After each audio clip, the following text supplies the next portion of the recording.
안녕하십니까. 김경재입니다.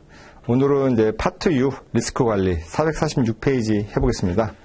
그러니까 리스크와 리스크 관리의 필요성. 여러분들은 이제 저희가 지금까지 알 수 있는 거는 주식 투자해서 돈을 얼마나 버느냐. 그래서 돈을 벌기 위해서 기본적 분석도 배웠고, 기술적 분석도 배웠고, 산업에 대한 것도 어떻게 산업의 경쟁력을 이제 분석하느냐, 산업을 분석하느냐를 배웠습니다. 기본적으로 이것들은 다 돈을 벌기 위해서 투자 수익을 얻기 위해서 우리가 하는 활동들이었습니다. 그렇지만 제가 늘 말씀드렸다시피 어떤 밸류라는 거는 캐시플로우하고 리스크가 있잖아요. 우리는 지금 이 자체가 지금 계속 높이기 위해서 하는데 중요한 거는 이 리스크를 줄이거나 리스크를 우리가 감당할 수 있는 수준까지 유지하는 게 되게 좋은 거죠.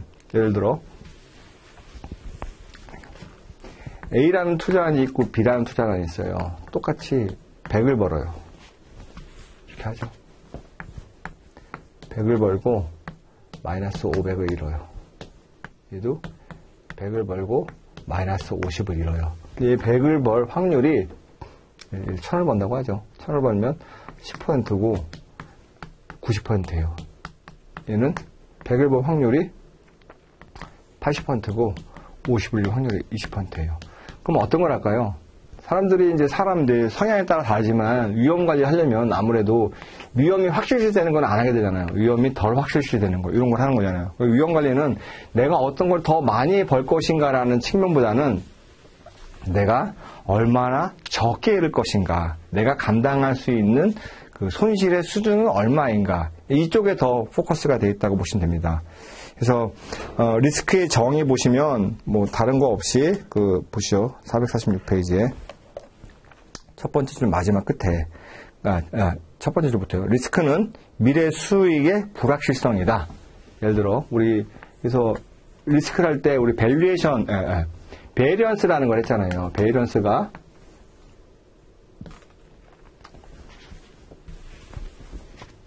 어떤 게 있으면 이거 자체에 이게 얼마나 이게 분포가 되어 있느냐, 퍼져 있느냐잖아요. 이게 평균이라고 친다면요.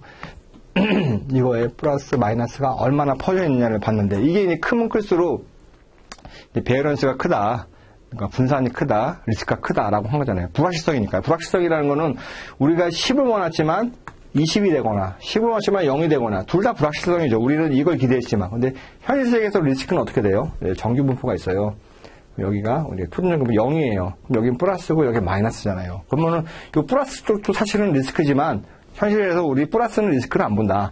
마이너스만 리스크를 본다. 그렇기 때문에 리스크는 불확실성이지만 이걸 좀 더 구체적으로 표현한다면 회사를 경영함에 있어서 미래에 발생할 손실 가능성. 이 손실인 거죠. 이 마이너스를 우리는 리스크로 정의하겠다라는 겁니다. 그래서 리스크가 어떤 리스크가 있는지 한번 보죠. 표 1-1에 리스크가 크게 보면은 이제 재무 위험 안에 이제 리스크가 5가지가 있어요. 보면 시장 위험, 신용 위험, 유동성 위험, 운영 위험, 법적 위험이에요. 시장 위험은 뭐냐? 이제 가격이 변화하는 거예요. 어떤 상품이나 우리 자산의 가격이 변하는 거를 이제 시장 위험이라고 해요. 그래서 또 보시면 447페이지 맨 위쪽 보시면 자, 시장 위험이란 이 위험들이 어떤 건지는 명확히 좀 이해를 하셔야 돼요. 계속 반복되기 때문에요. 시장 위험이란 시장 가격의 변동으로부터 발생하는 위험, 그렇죠? 주식이면은 주식 위험이라면 그렇죠? 이자율 위험, 채권에 대한 위험인 거죠. 환리 위험, 상품 가격 위험 이런 것들이 이제 시장 위험인 거죠. 그래서 시장 위험은 이자율, 환, 주식, 상품 가격. 이자율이라는 건 채권이고요. 환이라는 거는 이제 커런시, 통화라는 걸 의미하는 거고, 주식이라는 뭐 주식 그대로고, 상품 가격은 우리가 보는 현물 상품이 될 수 있고, 선물 상품이 될 수 있는 거죠. 예를 들어, 찰광석, 구리, 금, 은, 이러한 원자재에 관련된 거죠. 크루드 오일, 이런 것들이죠.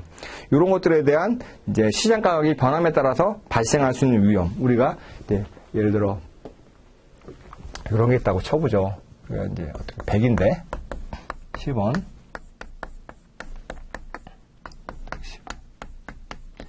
이게 100이라고 가정해요. 일단은 이 채권의 가격이 지금 100인 거잖아요. 근데 지금 시장 이자율이 10%예요. 근데 어느 순간 이 시장 이자율이 더 오르는 거예요. 20%로. 그럼 채권의 가격은 100보다 더 하락되죠. 왜냐면은 채권의 가격은 이자율하고 채권 가격은 역외관계잖아요. 이자율이 올라가면 채권 가격이 떨어진다. 왜냐면은 이 얘기는 10에 1.2에 할인율이 더 높아진다는 얘기잖아요. 110에 1.2에 이상. 그러니까 이런 이자율 위험은 채권에 대한 가격 위험인 거죠. 신용 위험. 예를 들어 저희가 이제 선물 거래, 선도 거래 이런 걸 배울 건데 선물 거래라는 거는 거래소에서 현물을 상대로 미리 파는 거예요. 그래서 내가 선물을 매도하겠다, 선물을 샀다. 그거는 그쵸? 미래에 어떤 거를 사는 거를 내가 산 거죠. 선물을 매도했다. 미래에 언제 특정 가격으로 주는 거죠. 그래서 그거는 이제 시장을 위해서 하는 거고 선도 거래는 장 외에서 보통 하는 거거든요. 장 외라면은 거래소 바깥에서 하는 거예요. 그렇다면 여기 A하고 B가 있어요. 얘가 돈을 대부자, 돈을 빌려주는 사람, 대출자, 돈을 빌린 사람이죠.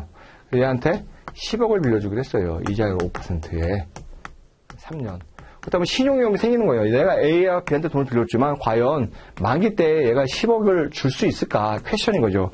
이 신용위험은 내가 이러한 거래를 할 때 상대방을 얼마나 믿을 수 있는가? 그러니까 크레딧 리스크라고 하죠. 신용위험은 거래 상대방이 약속한 금액을 지불하지 못하는 위험이다. 라는 거죠. 유동성 위험이라는 건 리퀴더티예요. 그러니까 시장성이 있는 위험. 예를 들어 이제 내가 이제 비상장 주식이 있고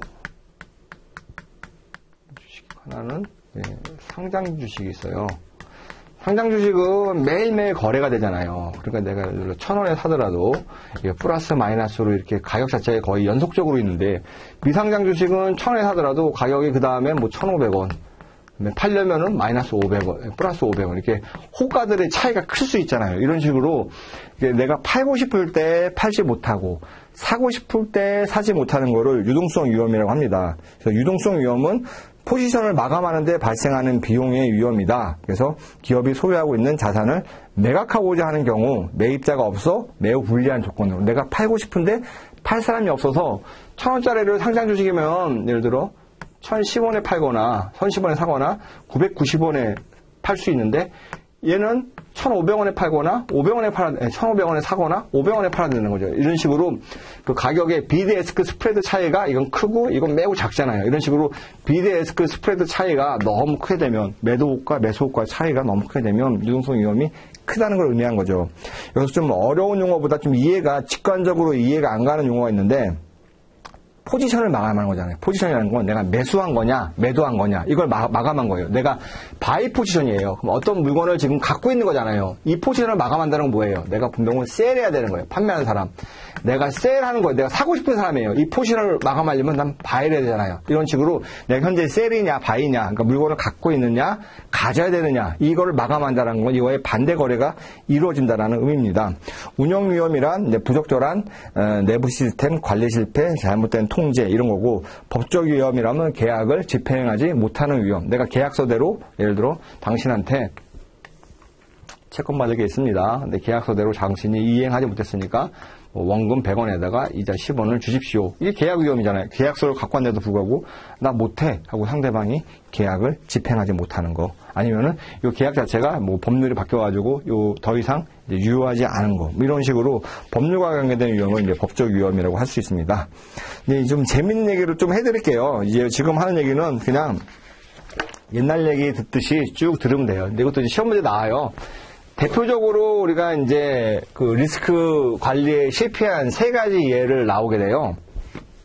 하나가 첫 번째가 베어링 은행 파산 사건이에요. 이제 여러분들 이제 베어링 은행 하면은 아마 처음 들으실 거예요. 당연히 처음 들으시겠죠. 왜냐하면 이 베어링 은행은 1995년에 파산했기 때문에 현재 더 이상 영국에 있는 은행인데 현재 더 이상 영업을 하지 않기 때문에 여러분들은 이 은행을 알 수가 없죠. 95년도면은 지금 한 25년 정도에 25년 전에 파산한 은행이죠. 이게 어떻게 파산됐냐? 이렇게 보시면 돼요. 베어링 은행이 영국에서 1995년 당시에 한 100년 정도 전통 있는 은행이에요. 우리나라에서도 보면은 굉장히 전통 있는 은행들이 많잖아요. 그런 식으로 굉장히 좀 탄탄한 은행이었어요. 그런데 하루아침에 이 은행이 망했어요. 왜 망했냐? 어떻게 되면은 여기에 닉 리슨이라는 사람이 있어요. 닉 리슨. 이제 여기 어떻게 보시면 여기가 이제 베어링 은행이에요. 베어링 은행. 요 밑에 베어링 증권이라고 있어요. 베어링 증권이라는 자회사가 있고 요 밑에 베어링 증권에 싱가포르 지점이 있어요. 이렇게 되는 거죠. 여기가 이제 영국이에요. 영국이 이렇게 막 있잖아요, 이쪽에. 그 다음에 유럽이 이렇게 있고, 지금 지중해도 있고, 아프리카도 이렇게 있고, 뭐 아라비아도 이렇게 있고, 인도도 있고, 뭐 이렇게 있고, 여기 한국도 있고, 이런 식으로 이제 있잖아요. 그 다음에 여기 인도고, 여기 태국 있고, 여기 뭐, 그냥 인도네시아 이렇게 있고, 여기 일본 있고, 싱가포르이 이제 요쪽에 있잖아요. 이쪽에 있는 섬이잖아요. 섬인데, 여기에 이제 싱가포르 지점이 여기 있는 거예요. 베어링은행 본사는 여기 런던이 여기 있죠. 런던에 있고. 그래가지고, 베어링은행의 자회사가 베어링 증권이고, 싱가포르 지점에. 닉 리슨이라는 이제 젊은 사람이 있어요. 이 사람이 이제 뭘 했냐. SIMEX하고, OSE, 오사카 스탁 익스체인지 두 증권, 예를 들어 싱가포르 CMX라는 데가 어떤 거냐면 싱가포르 국제금융거래소고 OSE는 오사카 증권거래소예요. 이제 우리나라 이제 그 코스피만 있지만 일본은 워낙 그 규모이 커서 도쿄 안에도 보면은 뭐 니케이 지수가 있지만 오사카 안에도 이제 증권거래소가 있어요. 여기에 있는 이제 선물들, 주가지수 선물이나 이런 것들을 이제 매매하고 있었어요. 그래서 이 사람이 생각하기에 앞으로 이런 것들의 가격이 오를 거라고 생각했어요. 가격이 오를 거라고 생각해가지고. 아니면은, 앞으로 이런 것들에 파생상품이랑 결합을 해가지고 이렇게 한 거죠. 이런 식으로. 이걸 이제 스트레들이라고 불러요. 스트레들이고, 이제 기초자산 가격이고, 이제 페이오프예요. 그러니까 기초자산의 가격이 이렇게 일정 범위에서 왔다 갔다 할 때는 내가 항상 플러스를 번다는 거죠. 그러니까 즉 얘기는 어떠한 기초자산, 주식이면 주식, 채권이면 채권이라는 기초자산이 일정 부분에서 우리가 기술적부터 배웠죠. 이게 박스권에서 움직일 때, 그럴 때 이제 내가 돈을 버는 이제 파생 상품을 만든 거예요. 그걸 만들어가지고 거래했는데 갑자기 고배 지진이 일어난 거예요. 1995년도에. 그러면서 이 주가 시장이 요동친 거예요. 특히 오사카 시장 막 무너지고, 일본이 그때 95년도만 해도 세계 2위의 경제되고 있거든요. 그러니까 뭐 싱가포르도 무너지고 하다 보니까 이게 이쪽으로 가는 거예요. 그러니까 손실이 한없이 이렇게 추락하게 된 거예요. 마이너스로. 그러다 보니까 이 사람은 주가는 앞으로 이런 자산들은 어떠한 특정 수준에서 올랐다 떨어졌다 할 거야. 그러니까 그 수준에서 올랐다 떨어졌다 하면 난 항상 돈을 벌 수 있어. 근데 예상치 못하게 고배 지진이라는 그 한신 지진이라고 부르죠. 1995년도 겨울에 1월 달에 이런 지진이 발생하면서 갑자기 금융시장이 요동을 쳐가지고 요 범위를 엄청 벗어난 거죠. 벗어나다 보니까 이게 감당할 수 없는 손실이 생겼어요. 그럼 손실이 생길까지 좋아요. 손실이 생길까지 좋은데 첫 번째는 이 손실로 인해서 회사가 망하려면은 요 닉 리슨이라는 게 일개 직원이에요. 뭐 우리나라로 치면 뭐 과장급 이 정도의 직원인데 이 직원의 거래로 인해서 저 100년 된 은행이 망할 일 없잖아요. 왜냐면 이제 베어링 싱가포르 지점에서 손실이 났고 이게 너무 커서 베어링 은행까지 다 망하게 한 건데 이거는 사실은 좀 불가능한 거거든요. 근데 이 사람들이 과장이기 때문에 과장급이기 때문에 과장이라 해봤자 회사에는 더 높은 사람들이 많은데 이 사람이 할 수 있는 권한이라는 게 제한돼 있거든요. 그러니까 이 정도 손실은 사실은 나더라도 충분히 베어링 은행의 자산 규모로는 커버가 가능한 그런 손실이었지만 이 사람이 어떤 걸 했냐면 조금 속임수를 썼어요. 과거에도 요 두 가지의 그 차익거래죠. 차익거래라는 게 뭐냐면 이제 위험을 이제 부담하지 않고 두 시장에서의 똑같은 자산의 가격 차이가 발생할 때마다 그거를 사고 팔아가지고 얻는 매매거래예요. 예를 들어 똑같이 금이 있어요. 금이 있는데 요 A라는 나라와 B라는 나라에. 근데 얘 금은 키로당 1달러였고 얘 키로당 얘는 1.1달러예요. 그럼 똑같은 금이 여기 비싸잖아요. 그럼 여기다 금을 사서 여기다 팔고, 그렇죠?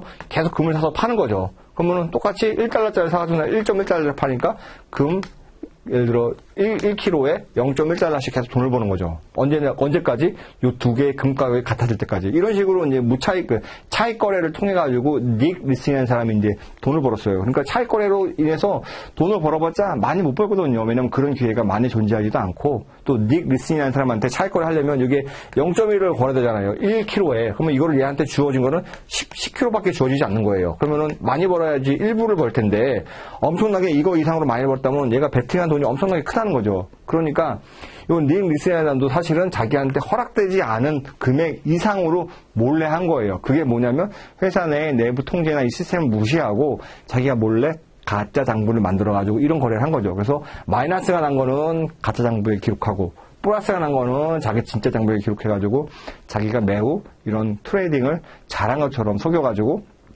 보너스를 많이 받은 거죠. 그러다가 이제 한번 마이너스가 왕창 터진 거죠. 왜냐하면 자기가 한도 이상으로 지금 내부 통제가 전혀 안 돼 있어서 그걸 쓰고 있다가 그래서 이 마이너스가 너무 커져가지고 더 이상 감당하지 못해서 베어링이 망했다. 이런 얘기입니다. 그래서 이것도 이제 좀 내용들이 있는데 좀 읽어보시면 재밌어요. 예를 들어 447페이지 볼까요? 자, 베어링, 그러니까 여기서 보면 키워드들이 있어요. 베어링 은행 파산 사건. 그 키워드는 그 베어링 은행, 영국, 그 다음에 가장 오래된 종합금융회사, 1995년에 파산. 이 정도만 아시면 되고, 자, 이제 세 번째 줄, 베어링 은행은 자회사인 베어링 증권이 있고, 요 해외 지점에 싱가포르 선물소 회사가 있다. 그래서 종업원인 닉 리슨이 있다. 닉 리슨. 벌써 이제 서양 이름, 영국 이름 같잖아요. 이렇게 딱 외워두시고. 그래서 밑에서 세 번째 줄, 시맥스와 OSE 간 차익 거래를 제외한 오버나잇 오픈 포지션은 허용되지 않았다. 차익 거래만 허용되었다. 그러니까 위험을 감수하지 않는 트레이딩 거래만 허용되었다. 이렇게 해서. 그래서 이러한 차익 거래로 리스는 1994년도에 그러니까 2,500만 파운드의 이익을 실현했다고 보고했다. 그러니까 돈을 내가 많이 벌었으니 보너스를 많이 주시오라고 했다. 448페이지 맨 위에 무위험 차익 거래에서 큰 이익을 얻는다는 것은 사실은 불가능하다. 왜냐하면 하이 리스크 하이 리턴이잖아요. 무위험이라는 건 위험이 없다는 거예요. 그러면 로우 리턴 받기 때문에 로우 리턴이잖아요. 그러니까 예를 들어 수익률이 0.1%라면 0.001%라면 이게 금액이 크려면 여기 곱해지는 모수가 엄청 커져야 되잖아요. 이 모수가 크지 않고서는 불가능하다라는 거죠. 그래서 가짜의 계좌를 만들고 이제 거래를 했다. 그래서 그 다음 단락 보면 리스는 주어진 권한의 범위를 초과하는 투기적인 불법 거래를 해서 막대한 손실을 입었다. 그래서 특히 그래서 두 번째 줄 1995년 1월 17일 고베 지진 이후 니케이 지수가 떨어지고 주가 변동성이 증가하여 옵션 가격이 상승하고 스트레들 매도잖아요. 스트레들이라는 게 뭐냐면 아까 얘기한 것처럼 콜 옵션을 매도하고 풋 옵션을 매도하는 거예요. 그러면은 페이오프 수익률 곡선이 이렇게 생기는 거예요. 이 기초자산이고요. 그러니까 항상 어느 기초자산이 요 주어진 변동폭에서는 움직일 때 플러스. 근데 이거를 넘어서서 움직이면은 마이너스죠. 특히 넘어설수록 극단적으로 가격이 변할수록 이 마이너스의 금액이 커진다. 이게 스트레들 포지션이다. 이렇게 이해하시면 돼요. 스트레드라는 용어는 이 그림을 딱 보시고 아 이게 스트레들이구나 라고 이해하시면 됩니다. 그래서 요 베어링 사건에서는 스트레들이라는 용어를 여러분들이 이해하시면 되고 일본이라는 거 이해하시면 되고 뭐 선물 계약이 몇 계약이니 다 필요 없습니다. 이런 거 다 외우실 필요 없고요. 그래서 결과적으로 스트레들 포지션으로 고베 지진으로 인해서 주가가 너무 많이 떨어졌다. 너무 많이 변동했다. 그래가지고 원래 파생 상품 계약에 큰 손실이 발생했다. 448페이지 이제 세 번째 단락 보시죠. 베어링 은행의 파산 사례는 문제점을 제시하고 있다. 자, 보시죠. 일반적으로 금리가 하락하면 주식과 채권의 가격이 함께 상승하므로 주가지 선물 매입값, 그래서 매도 선물은 해치 포지션으로 간주할 수 있다. 그래, 얘가 뭐 크게 틀린 건 아니다. 근데 금리 하락 시 일본의 채권 가격은 상승하지만 주식 가격도 하락하였다. 보시죠. 금리가 하락하면 주가가 오른다고 했는데 그러지 않았다. 그게 문제인 거죠.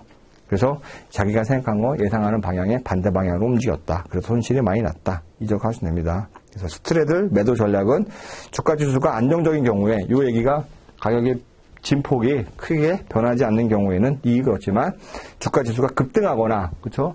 이 진폭이 가격이 너무 오르거나 너무 떨어지면 손실이 이제 많이 생기는 거래입니다. 그래서 베어링 은행은 우리한테 무슨 교훈을 준다. 이 교훈이 중요합니다. 첫 번째 1번. 불법적인 거래를 사전에 방지하기 위한 내부 관리 통제 제도가 중요하다. 이런 게 없다는 얘기죠. 그래서 보면 또 이제 키워드요. 특히라는 거 있잖아요. 영업부서하고 후손부서. 영업부서라고 이제 후손부서를 백오피스 부서라고 해요. 영업부서를 지원하는 부서요. 업무의 격리가 안 돼 있었다. 왜냐면 영업부서에서 주문한 거를 백오피스 부서, 후손부서에서 다 정리하고 검증해야 되는데 영업부서 직원이 두 가지를 하면은 자기가 장부를 두 개를 만들어가지고 조작할 수 있잖아요. 그것처럼 영업부서하고 후손부서 업무에 격리하고 불분명한 감독 체계가 문제였다. 그렇죠? 또 베어링 은행이랑 베어링 증권은 또 다르잖아요. 우리나라도 증권사랑 은행이랑 다른 것처럼. 그러니까 은행이 다른데 자회사인데도 불구하고 이렇게 서로 이제 그 이원적인 감독 체계. 은행은 은행대로, 증권은 증권대로 이렇게 이원적인 감독 체계를 따라가지고 업무 협조가 서로 안 돼가지고 이런 컨트롤을, 모니터링을 잘 못했다. 두 번째, 파생 상품에 대한 경영진의 인식 부족이었다. 그래서 차익거래를 통해 가지고 돈을 많이 벌었다는 것에 대해서 의심을 하지 않았다. 그런 얘기인 거죠. 그래서 원인 파악을 소홀히 했다. 마지막으로 해서 449페이지에 파생금융상품을 이용한 해치 전략 이용 시 금융상품 가격 변동에 대한 정밀한 통계적 분석이 필요한 사실이다. 야, 뭐냐? 과거에 보니까 이자율이 오르면, 이자율이 떨어지면, 그쵸? 당연히 이자율이죠. 인터레스트 레이트가 떨어지면, 주가는 오르죠. 그죠? 왜냐면, 이자율이 떨어지는구나. 그러니까 앞으로도 이제 주가 쪽에다가 내가 돈을 묻어놔야겠다.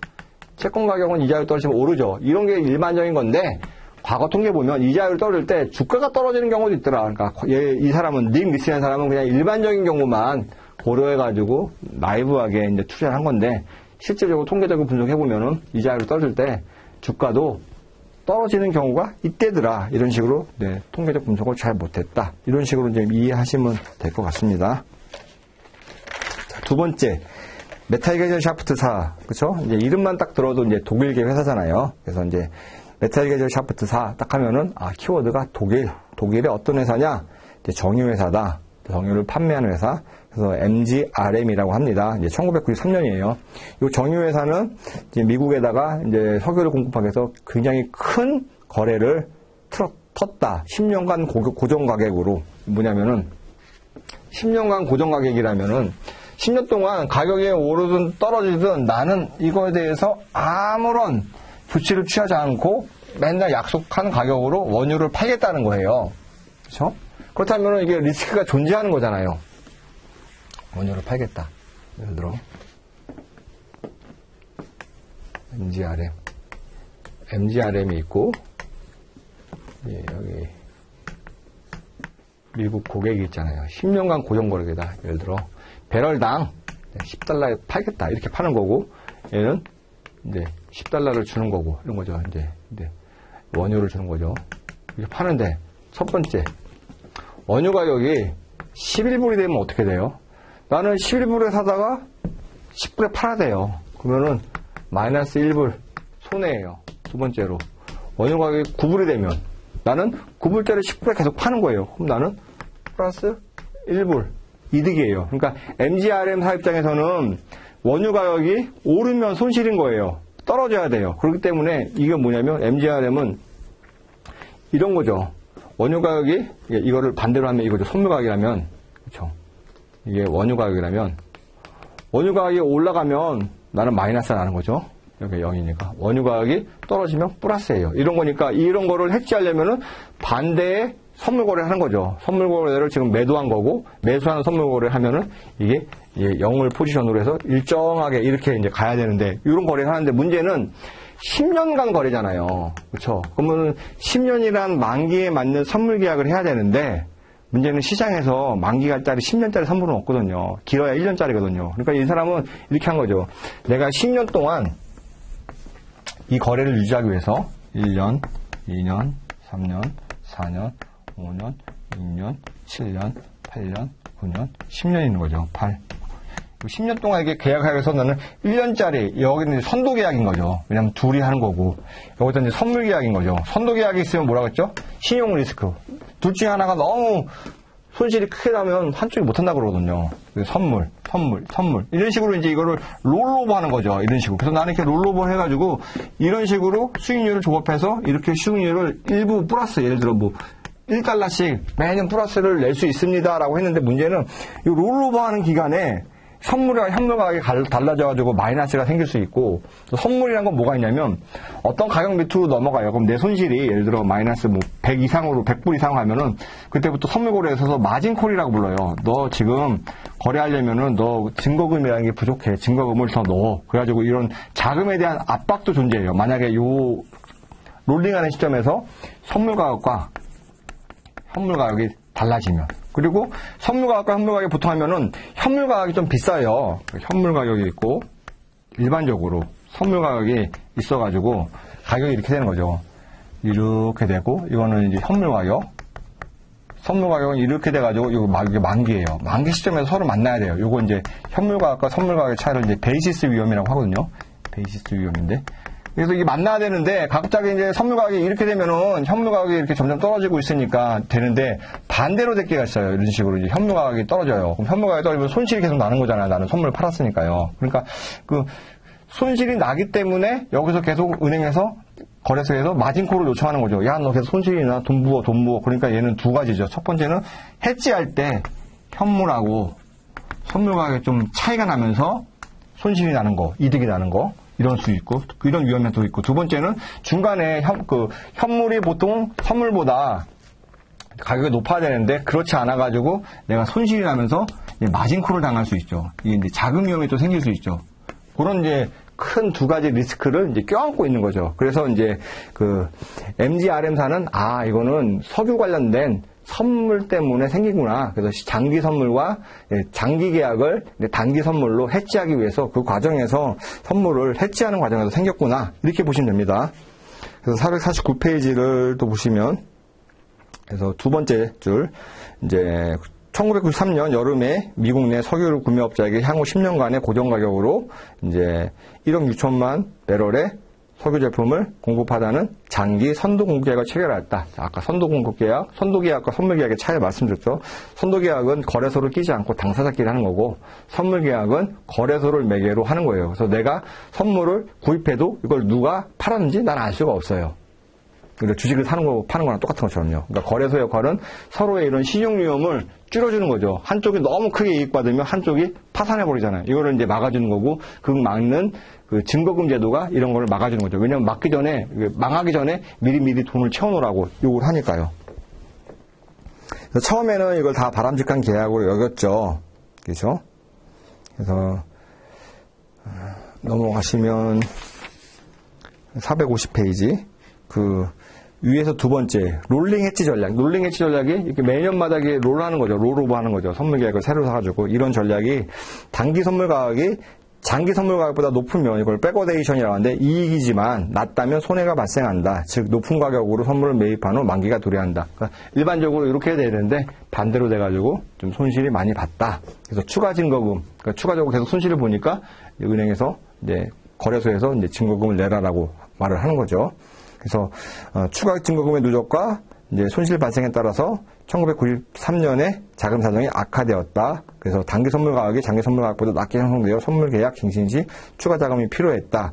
결과적으로 1993년 12월에 유동성 부족 현상, 그러니까 회사가 돈이 없는 거죠. 완전히 돈이 없어져가지고 경영진은 교체했고, 이제 새로운 경영진은 이 계약을 청산해버린 거죠. 없애버린 거죠. 더 이상 정리하고 결과적으로 13억 달러의 손실을 나면서 메탈 게제샤프트사는 파산하였다라는 거죠. 그래서 여기서 하실 때 뭐 이걸 자세한 걸 다 외우시다기보다는 독일에서하고 선물 거래와 선도 거래, 10년짜리 선물 거래와 10년짜리 선도 거래를 1년짜리 선물로 롤오버 해지하면서 생기는 거래 리스크 때문에 이 회사가 이걸 감당하지 못했다. 그래서 장기 현물 공부에 따른 계약 리스크를 단기 선물 계약에 의해 해지하는 전략은 갱신 리스크가 있겠죠. 이때 선물과 현물 가격이 같아져가는데 그렇지 않을 경우 자금 조달 리스크, 중간에 이제 마진콜 받았을 때 자금을 조달해야 되고, 그죠? 세 번째 신용 리스크, 둘 중에 누가 일어나면 한쪽이 파산하면 한쪽이 돈을 못 갚는다고 하는 이 세 가지 리스크가 발생합니다. 그래서 갱신 리스크는 선물 계약 갱신 시 손해가 발생할 가능성이고, 자금 조달 리스크는 선물 계약의 추가 증거금 납부에 요구되는 자금 조달이고, 신용 리스크는 현물 가격 하락 시 현물 장기 공급 계약의 거래 상대방이 계약을 이행하지 않을 가능성이다. 뭐냐? 10불에 팔기로 했잖아요. 근데 현물, 선물로. 그래서 약속한 거예요. 근데 만약에 극단적으로 지금 시장에서 1불에 살 수 있다고 쳐봐요. 이 사람 입장에서는 내가 1불에 살 수 있는데 10불에 계속 사야 돼? 9불에 손해잖아요. 살 때마다. 그러면은 나 못해. 계약 파기. 나 망해. 이런 리스크가 생길 수 있다는 거죠. 그거를 좀 설명한 겁니다. 그래서 이렇게 보시고 451페이지 두 번째, 그러니까 세 번째 단락 보시죠. 메탈 게제샤프트사의 다음 거래에서 교훈을 준다. 우리가 크게 세 가지 교훈이 있습니다. 첫 번째, 영업 전략상의 문제로 회사 규모에 비해 과도하게 장기 계약을 체결했다. 그렇죠? 1억 6천만 배럴에 대한 공급 계약을 체결했다. 너무 돈에 욕심이 멀어가지고 능력 밖의 일을 했다. 그래서 장기 공급 계약을 체결하여 일관성 있는 전략을 유지할 수 없었다. 두 번째는 선물 시장에 대한 이해가 부족했다. 장기 현물 공급 계약에 대한 완벽한 해지 방법은 없으며, 그렇죠? 왜냐면 100% 완벽하게 하려면 선도 계약이 10년이잖아요. 그러면 만기도 똑같은 걸 10년짜리 해야 되는데 현실에 그런 거 존재하지 않거든요. 그렇기 때문에 장기 현물 공급 계약에 대한 완벽한 해지 방법은 없었으며 단기 선물을 이용하여 해지하는 경우에도 베이시스 리스크가 남는다. 즉 현물 가격과 베이시스 리스크가 뭐냐면 현물 가격과 선물 가격의 차이가 발생하는 거예요. 그런 리스크가 납니다. 두 개가 같아져야지 딱 요때 롤오버를 할 수 있는데. 마지막 셋째, 과거 자료에 대한 지나친 신뢰와 불운이 파국을 초래하였다. 이 사람들도 이걸 하기 위해서 이제 과거 자료를 했어요. 그래서 이걸 1년 동안 해서 어떻게 되느냐. 그래서 보통은 이렇게 백어데이션이 있죠. 예를 들어 이게 선물 가격이라면 현물이에요.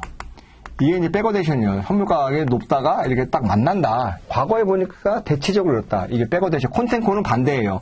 현물 가격이 선물 가격이 낮다가 이렇게 선물이 접근하는 거예요. 근데 운도 나쁘게도 얘네가 사니까 콘텐코가 발생한 거예요. 그러니까 운도 뒤지는 나쁜 거죠. 그러니까 여기서 계속 마진콜이 발생하니까 나는 계속 이 거래를 유지하기 위해서 계속 여기다 돈을 넣어야 되는 거죠. 그런 이제 문제가 발생한 거죠.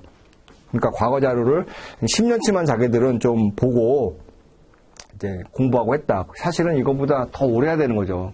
10년 동안 백어데이션이 발생한다고 항상 백어데이션이 발생하는 건 아니니까요. 그러니까 여기서의 이제 그 교훈은 과거 자료를 분석할 때 좀 충분히 긴 기간에 분석해야 된다. 너무 짧은 10년이라는 것도 파생금융 상품시장에서는 짧다. 이렇게 이해하시면 됩니다. 세 번째, 오렌지 카운티. 이제 좀 캘리포니아에 있는 카운티인데, 이제 펜션에 대해서 이제 망한 케이스예요. 자, 오렌지 카운티 파생은 어떤 거냐면 금리에 따라서 달라진 거예요. 근데 단기 자금이 있고 장기 자금이 있어요. 이걸 RP라고 부르는데,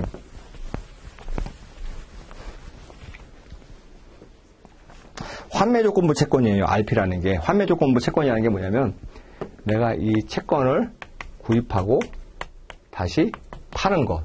반대로 이 채권을 팔고, 판다는 건 뭐예요? 채권 판다는 거. 돈을 조달하는 거죠.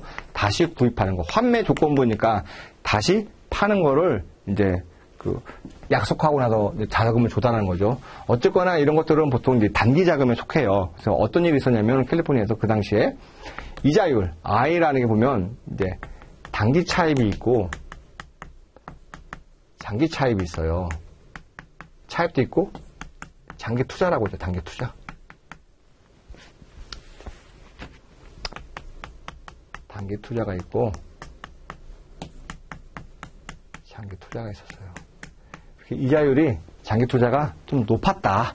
이자율이 IL이라고 하고 IS라고 했어. 그러니까 사람들은 당연히 단기 투자보다 장기 투자를 선호하잖아요. 그리고 자기가 이제 할 수 있는 금액이 예를 들어 40억 달러가 있었는데 추가적으로 160억 달러를 단기 자본 조달한 거예요. RP로 리버스 역환매 채권부에다가 여기다 이제 그 단기로 자금 조달한 거죠. 단기 자금이 또 매우 낮았죠, 이자율이. 그러니까 얘는 낮은 자금으로 이자를 빌려가지고 장기 투자하니까 돈을 버는 거 아니냐? 맞죠. 왜냐면 낮은 자금이면 자금률 1년에 3%라고 치면 장기 투자는 1년에 5%면은 앉아가지고 2%를 버는 건데 40억 가지고 40억 불로 투자했으면은 2%에다가 40억 불밖에 안 버지만 내가 레버리지 일으켜가지고 200억 불을 내렸으면은 2%에다가 200억 불이니까 더 많은 돈을 벌 수 있잖아요. 그러니까 괜찮은 거 아니냐라고 이제 생각하는 거죠.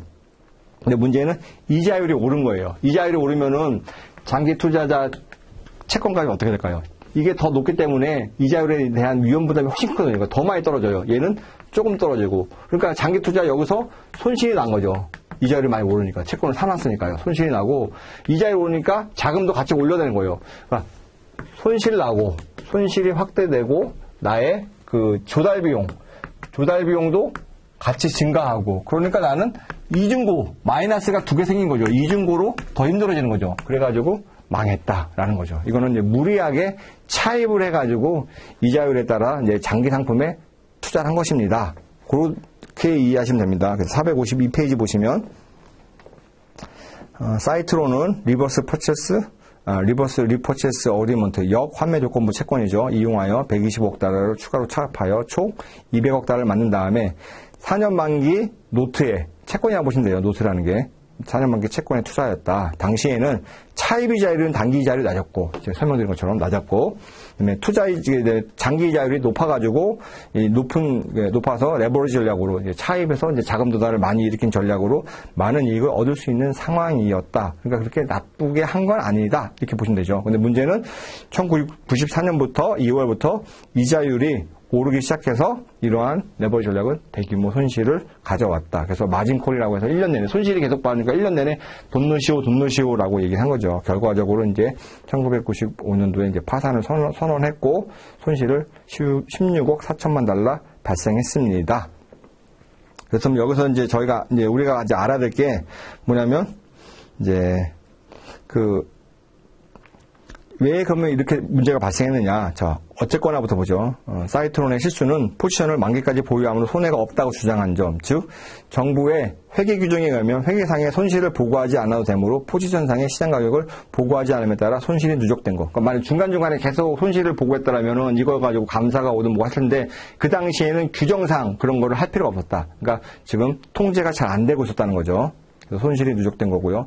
밑에서 두 번째 단락 보면 이제 문제가 뭐냐면 이제 그 당시에 회계 규정이 없었어요. 예를 들어 이제 회계상의 손실이 발생하면 손실을 보고해야 되는데 그 보고에 대한 의무도 없었어요. 그렇기 때문에 이제 사이트론 역시 그걸 보고하지 않은 거죠. 그래서 만약 그걸 보고하고 투자자한테 알려줬더라면은 굉장히 이제 이게 위험하구나. 중간에 무슨 조치를 취해야겠구나. 라고 생각할 텐데 그런 걸 안 했기 때문에 마이너스가 계속 누적돼도 이거에 대해서 사람들이 알 수도 없었고 어떻게 알지 못하니 컨트롤도 못했고 해결도 못한 거였죠. 그래서 만약에 이게 시장 가격에 따라서 적절한 통제가 계속 됐으면은 손실이 이렇게 누적되기 전에 벌써 알아가지고 적절한 조치를 취했을 것이다. 그러니까 이 상에서 우리가 보면 크게 세 가지 케이스를 알았잖아요. 이 케이스에 공통점 게 있잖아요. 첫 번째로는 물론 이제 좀 다르긴 하지만 두 번째 거는요. MGRM 거는 좀 다르긴 하지만 기본적으로 이거죠. 과신인 거죠. 과신. 돈을 너무 벌려고. 베어링은행에서도 닉 리슨이라는 사람이 돈을 너무 벌려고, MGRM에서도 선물 계약을 통해 가지고 장기 선물 계약을 통해서 그 장기 10년짜리라는 선도 계약에 눈이 멀어 가지고 해지할 방법 썼었는데 그걸 한 거죠. 마지막 오렌지 카운티도 레버리지 일으켜서 돈을 벌려고. 그러니까 돈을 더 버는데 좋은데 왜냐면 사실은 이거거든요. 하이 리스크, 하이 리턴이에요. 이 사람들은 지금 다 이것만 하거든요. 하이 리스크를 쫓을 때 하이 리턴을 쫓을 때 절대적으로 하이 리스크 방법 외에는 없어요. 그러니까 로우 리스크, 하이 리턴 이런 거는 없어요. 그러니까 이 사람들이 지금 돈에 대한 너무 욕심이 드니까 리스크 오픈 포지션이 너무 많아진 거예요. 그런 이제 있었고 두 번째는 내부 통제가 미비했죠. 닉 리슨만 하더라도 자기가 장부를 부족할 수 있고 오렌지 카운티만 하더라도 이 손실에 대해서 공표하지 않았고 그러니까 이거를 알려줄 수 없어요. 투명한 거래를 못한 거죠. MGRM 역시도 이것도 내부 통제에 포함되지만 경진이 이 거래에 대해서 잘 이해를 못했죠. 그렇기 때문에 이거 공통적으로 돈을 더 많이 벌려는 것에 대한 과신 두 번째 그다음에 내부에 대한 통제가 미비해서 이런 두 가지 시스템상의 문제인 거죠. 욕심에 사로잡히거나 내부 통제가 없어서. 그러니까 리스크 관리한다면 우리가 아무리 좋은 리스크 관리 수단이 있더라도 이건 사람이 하기 때문에 내부 통제나 이런 것들, 그다음에 돈에 대한 너무 집착, 너무 큰 돈을 벌려고 하는 것, 이 두 가지로 인해서 이제 리스크가 관리가 안 될 수 있습니다. 그러니까 리스크 관리하려면 기본적으로 내부 통제, 이게 굉장히 중요한 거죠. 이거를 집행하는, 운영하는 사람과 이거를 모니터링하고 관리하는 사람이 달라야 되는 거죠. 그리고 원칙에 의해서 이거를 운영해야 되는 거죠. 그렇다면은 이런 일들이 사실은 조기에 발견돼 가지고 이제 회사들이 망하는 사건까지는 막을 수 있었습니다. 오늘은 여기까지 하겠습니다. 예, 감사합니다.